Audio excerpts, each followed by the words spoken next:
Lord, salamat kay sa tanan nga imong gihatag kanako diri. Ug labi na sa mga pamilya nako, Lord.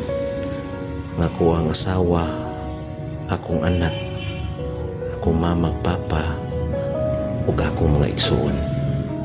Lord, hinaut lang ta, Lord, nga dili ka magsawa sa ako, Lord, sa mga butang nga akong gihiling kanimo, Lord.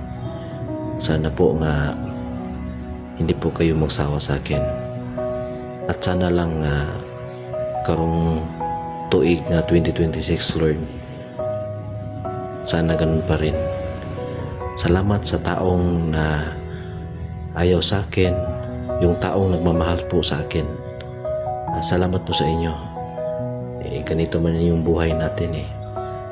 May nagmamahal at mayroong hindi nagmamahal.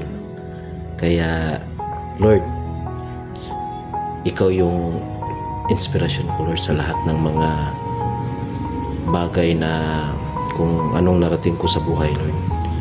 Ikaw po yung nagpapatibay po sa aking loob. Lahat ng mga biyaya na binigay nyo para sa akin, Lord. At sana lang, Lord, na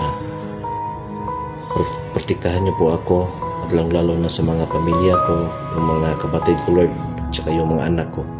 Sana po protektahan nyo po ako, lalo na po ako, Lord.